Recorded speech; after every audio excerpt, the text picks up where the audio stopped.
तो हेलो दोस्तों, नमस्कार। आप सभी का हमारे यूट्यूब चैनल पर स्वागत है। यदि आप लोग क्लास 12th इंग्लिश के स्टूडेंट हैं और 2024 में बोर्ड परीक्षा देने वाले, तो एग्जाम से पहले आप इस वीडियो को जरूर देख लीजिएगा। वेरी इंपॉर्टेंट वीडियो आप लोग के लिए होने वाली है, क्योंकि आपका जो पेपर आता है सेक्शन डी जो आपका होता है पेपर में, लिटरेचर सेक्शन होता है, उसमें आपका जो प्रोज से क्वेश्चन आते हैं 8 नंबर के लिए आपको शॉर्ट आंसर टाइप क्वेश्चन आते हैं। तो सारे जो शॉर्ट आंसर टाइप क्वेश्चन होते हैं जो आपके इंपॉर्टेंट होते हैं, उनको मैं यहाँ पर करवा रहा था। इसका एक पार्ट मैं पहले ही ले चुका हूँ। यदि आप लोगों ने इस पार्ट को नहीं देखा है तो डिस्क्रिप्शन बॉक्स में जाना, वहाँ को आपको वीडियो की लिंक मिल जाएगी, वहाँ से आप लोग जाकर के देख सकते हो। आज के वीडियो का पार्ट नंबर सेकंड होने वाला है। पार्ट नंबर सेकंड में जो भी आपके शॉर्ट आंसर टाइप क्वेश्चन बच गए थे उसको हम लोग आज की वीडियो में कवर कर देंगे। तो आप लोग देख लीजिएगा एक बार, जो इंपॉर्टेंट यहाँ पर शॉर्ट आंसर टाइप क्वेश्चन है उन्हीं को यहाँ पर करवा रहा हूँ। और इसके अलावा आपको क्या करना है, एक चीज उसे भी समझ लीजिए, जितने भी आपके चैप्टर हैं प्रोस में, उन सभी का आपको एक बार समरी पढ़ लेना है हिंदी में, ताकि आपको स्टोरी के बारे में पता चल जाए कि क्या स्टोरी है, और स्टोरी से आपको आंसर लिखना होता है। यदि जो क्वेश्चन मैं यहाँ पर बता रहा हूँ आपके वेरी इंपॉर्टेंट, लेकिन अगर मान लीजिए कोई भी एक क्वेश्चन यहाँ पर ना आए, तो आप लोग जब समरी पढ़े रहोगे तो आपको उसके बारे में पता रहेगा। और जब मान लीजिए क्वेश्चन नहीं भी आएगा तो आप लोग को पता होगा कि क्या क्वेश्चन में पूछा गया है, तो आप लोग उसको हिंदी में करके बता सकते हो। भले ही आपके 1-2 नंबर कटेंगे, लेकिन आपको नंबर तो पूरे मिलेंगे। ऐसा तो नहीं कि नंबर नहीं मिलेंगे, नंबर तो मिलेंगे ही ना। भले ही आपको 1-2 नंबर कम ही मिले, लेकिन नंबर आपको जरूर मिलेंगे। तो इसीलिए इस प्रकार से आप तैयार करोगे तो आपके लिए बहुत ही अच्छा होने वाला है। तो चलिए हम लोग वीडियो को स्टार्ट करते हैं। और प्रो सेक्शन में जो आपके शॉर्ट आंसर टाइप क्वेश्चन होते हैं, जो आपके इंपॉर्टेंट होते हैं, उनको हम लोग करवा देते हैं। बाकी आप लोग समरी तैयार कर लीजिएगा। यदि कोई क्वेश्चन नहीं भी आता तो आप लोग समरी से दे करके आप लोग समझ करके लिख सकते हो, बना करके भी अपने आप से क्वेश्चन आंसर। ठीक है, तो चलो वीडियो को स्टार्ट करते हैं। सबसे पहले वीडियो को लाइक कर दो, चैनल को भी सब्सक्राइब कर दो। फिर हम लोग वीडियो को शुरू करते हैं। तो पार्ट नंबर सेकंड में जो हमारा जो क्वेश्चन इंपॉर्टेंट क्वेश्चन बचे हुए थे उनको आइए हम लोग देख लेते हैं।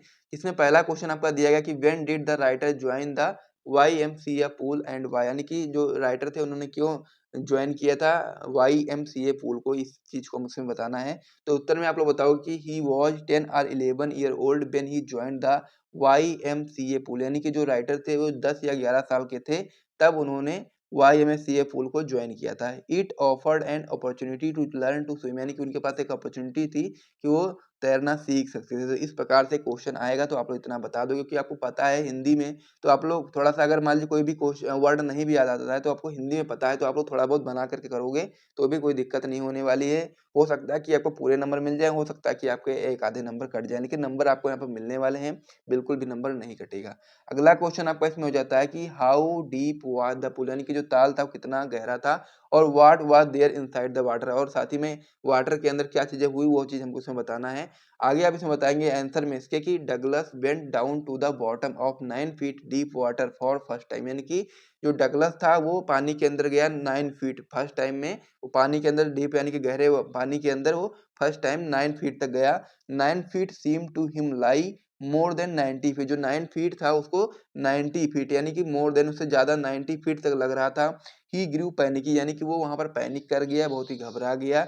Before he could touch the bottom, यानी कि जो बॉटम था उसको टच करने से पहले ही his lungs were about to burst, यानी कि जो उसके लंग्स थे वो फटने लगे। और ही फेल्ट पैरालाइट, यानी कि वो फील करने लगा कि उसको लकवा मार गया है। He was buried in the water, यानी कि पानी के अंदर उसकी मान लीजिए जैसे कबर बन गई हो, इस प्रकार से उसका हो गया, यानी कि दफना दिया गया हो, इस प्रकार से उसको लग रहा था। हिज ब्रीथ वाज गॉन, यानी कि जो उसकी सांस थी वो जा रही थी। And terror overpowered his heart, यानी कि जो उसका भय था वो बहुत ही ज्यादा उसके ऊपर हावी हो गया था।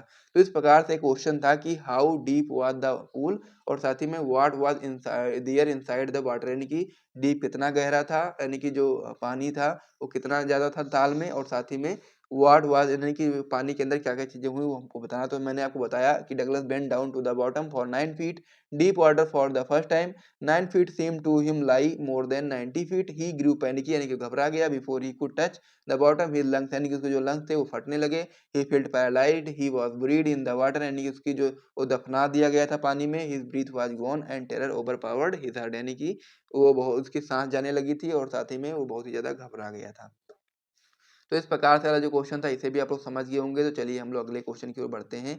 और यदि आपको स्टोरी पता होगी ना तो आपको इन सारे प्रश्नों में बिल्कुल भी दिक्कत नहीं आने वाली है। अगर कोई क्वेश्चन नहीं भी आएगा तब भी आप लोग कर ले जाओगे। तो चलो हम लोग इसमें देख लेते हैं अगला क्वेश्चन। अगला क्वेश्चन आपका इसमें दिया गया कि what were the contents of the package left by peddler as Christmas gift for Edla Williamson, यानी कि जो पेडलर था उसने जो क्रिसमस गिफ्ट के रूप में एडला विलियमसन को जो पैकेज दिया था उसमें क्या क्या चीज़ें थी वो हमको इसमें बताना है, क्या क्या कंटेंट था उसको हमको यहाँ बताना है।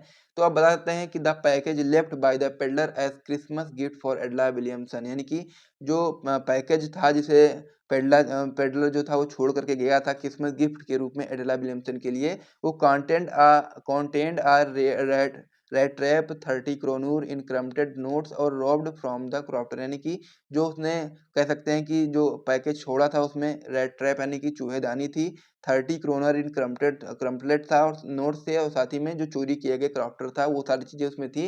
And a letter for her explaining his conduct, यानी कि और उसके चरित्र के बारे में बताने के लिए एक लेटर भी उसने छोड़ा हुआ था। And his gratitude to his Miss Williamson for treating him like a captain, यानी कि और साथ ही में उनका धन्यवाद भी कर रहा था कि उनको मतलब कि जो मिल विलियमसन थी उन्होंने जो कैप्टन के रूप में उसे ट्रीट किया था उसके लिए उनका धन्यवाद भी वो कर रहा था।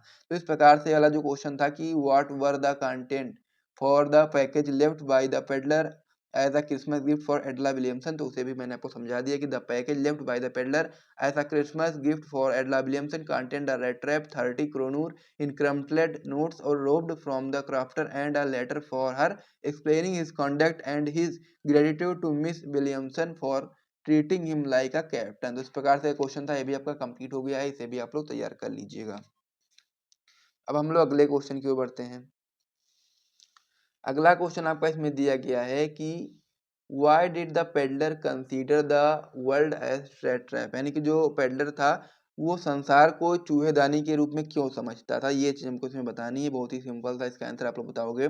The peddler consider the whole world as a big rat trap, यानी कि जो पेडलर था वो पूरे संसार को एक बड़े चूहेदानी के रूप में समझता था। Its sole purpose being to set bait for people, यानी कि जो उनके लिए चाय तैयार करने के लिए था, लोगों के लिए चाय तैयार करने के लिए था। The joy and riches of this world are nothing but tempting baits and anyone who is tempted by them was captured by the rat trap, यानी कि जो यहाँ पर संसार में जो भी खुशियां हैं धन दौलत हैं सभी संसार में लुभावने के लिए हैं, और जो भी व्यक्ति इसमें लुभा जाता है लुभावित हो जाता है वो उसमें पकड़ लिया जाता है। विच completely closed in on him, यानी कि जो कम्प्लीटली रूप से क्लोज्ड कर दिया जाता है यानी कि बंद कर दिया जाता है, इसमें रेड ट्रैप के रूप में उसने बताया है संसार को।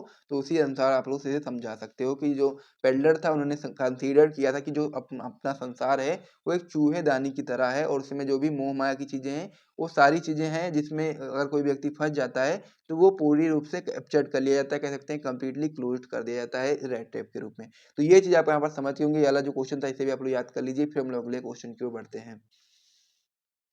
अगला क्वेश्चन आपका इसमें दिया गया कि what prompted Gandhi ji to argue the departure of the British, यानी कि गांधी जी के मन में ऐसा ख्याल क्यों आया कि वो मतलब ब्रिटिश को वहां से अब छोड़ देना चाहिए, ब्रिटिश को इंडिया छोड़ देना चाहिए, यानी कि गांधी जी को ऐसा हृदय में आया कि अब गांधी जी ने सोचा कि जो ब्रिटिश है उसको अब भारत छोड़ देना चाहिए। तो आप लोग यहाँ पर बताएंगे आंसर में कि द आथर विजिटेड द आश्रम ऑफ गांधी इन सेवा सेवाग्राम इन 1942, यानी कि जो ऑथर हैं उन्होंने से जो आश्रम था गांधी जी का सेवाग्राम में वहां पर उन्होंने विजिट किया था 1942 ईस्वी में। The letter explain to him that in 1917 it came to his mind to argue the departure of the Britisher, यानी कि जो लेटर उनको एक्सप्लेन किया गया था 1917 में वो उन्होंने बताया कि उनके माइंड में एक ख्याल आया कि अब जो ब्रिटिशर्स हैं उनको इंडिया छोड़ देना चाहिए।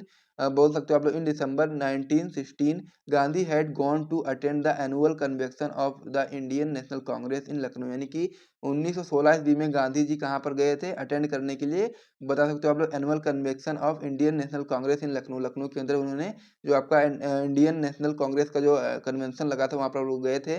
और there came Rajkumar Shukla a poor sharecropper from Champaran to complain Gandhi about the injustice of landlords in Bihar, यानी कि उनके कहने का मतलब ये था आगे कि जो राजकुमार शुक्ला थे वो एक कह सकते हैं कि बटाईदार थे जो कि वहां पर गए थे चंपारण में, फ्रॉम चंपारण टू मतलब चंपारण से वो कंप्लेन करने के लिए गांधी जी के पास गए थे इनजस्टिस के बारे में जो कि बिहार में हो रहा था, लैंडलॉर्ड के साथ में जो बिहार में हो रहा था उस इनजस्टिस को कंप्लेन करने के लिए राजकुमार शुक्ला गांधी जी से मिलने के गए थे वहां पर, ठीक है। At his vehement insistence Gandhi went there and saw the poor कह सकते हैं peasant in pitiable and terrified condition, यानी कि वहाँ पर जब गांधी जी गए उन्होंने ये सारी चीज़ों को देखा और साथ ही में ये सारी चीज़ों को समझा, तब उन्होंने this episode made home in Gandhi and he decided that the British must quit India, यानी कि तब उन्होंने जब ये सारी चीज़ों को देखा, सारी कंडीशन को समझा, तो फिर उन्होंने डिसाइड किया कि अब जो अंग्रेज हैं इनको देश छोड़ देना चाहिए। इस प्रकार से उन्होंने अपने मन में निश्चय कर लिया। तो इस प्रकार से जो क्वेश्चन था कि what prompted Gandhi ji to argue the departure of the British, यानी कि क्या चीज़ थी जो गांधी जी को और इस बात पर लेकर के आए कि अब जो अंग्रेज हैं उनको भारत छोड़ देना चाहिए। तो वो चीज़ इसमें मैंने आपको बता दी है कि जो वहाँ पर जो अन्याय हुआ था, तो उसी के बारे में जब उन्होंने राजकुमार शुक्ला ने एक्सप्लेन किया गांधी जी को, तो गांधी जी वहाँ पर गए, उन्होंने देखा, फिर उनके मन में आया कि अब जो ब्रिटिशर्स हैं इनको इंडिया छोड़ देना चाहिए। इस प्रकार से जो ये क्वेश्चन था ये कंप्लीट हो गया है, इसे भी आप लोग याद कर लीजिए। फिर हम लोग अगले क्वेश्चन की ओर बढ़ते हैं। अगला क्वेश्चन आपका इसमें दिया है कि why did Gandhi ji chide the lawyers, यानी कि जो गांधी जी थे वो लॉयर्स के ऊपर क्यों गुस्सा हो गए, ये चीज़ इसमें बताना है हम लोग को। तो आप लोग बताओगे during his stay at Muzaffarnagar, यानी कि मुजफ्फरनगर में कह सकते हैं प्रवास के दौरान the lawyers briefed Gandhi ji about the case of poor peasant, यानी कि जो लॉयर थे उन्होंने गांधी जी को मतलब गांधी जी को बताया केस के बारे में, जो पुअर पीसेंट थे उनके बारे में बताया। They told about their cases, यानी कि उन्होंने अपने केस के बारे में बताया और साथ ही में and the size of the fee, और अपनी जो फीस लेते थे उसकी साइज के बारे में भी बताया। तो Gandhi ji chid them for collecting big fees from the sharecroppers, यानी कि गांधी जी बता सकते हो आप लोग, गांधी जी जो आपके थे वो लॉयर के ऊपर इसलिए गुस्सा हुए क्योंकि जो लॉयर थे वो बहुत ही ज़्यादा पैसा ले रहे थे शेयर कॉपर से, यानी कि जो बटाईदार थे उनसे बहुत ज़्यादा पैसा ले रहे थे उनके कह सकते हैं कि लड़ने के लिए, उनका जो कह सकते हैं कि जो उनका केस था लड़ने के लिए बहुत ज़्यादा पैसा ले रहे थे, तो इसीलिए गांधी जी उनके ऊपर गुस्सा हो गए बहुत ज़्यादा, तो इसीलिए यही चीज़ इसमें आपको बतानी थी। तो अब आगे बताओगे इसमें कि advised him to stop going to the law courts, यानी कि उन्होंने एडवाइस किया कि अब आप लोग क्या करो कि लॉ कोर्ट्स यानी कि जो कोर्ट है उसमें जाना बंद कर दीजिए। He pointed out that the peasant were poor and fear stricken, यानी कि जो वहाँ पर किसान थे वो बहुत ज़्यादा घबराए हुए थे, तो it was urgent to make them free from here, और उनका ये सोचना था कि अब इनको क्या करना है कि जो फियर उनका जो भय है उसको जितनी जल्दी हो सके इसको फ्री कर दिया जाए, यानी कि उनको उस घर से निकाला जाए। तो इस प्रकार से why did Gandhi ji chide the lawyers, आपको बता सकते हो सिंपल सी भाषा में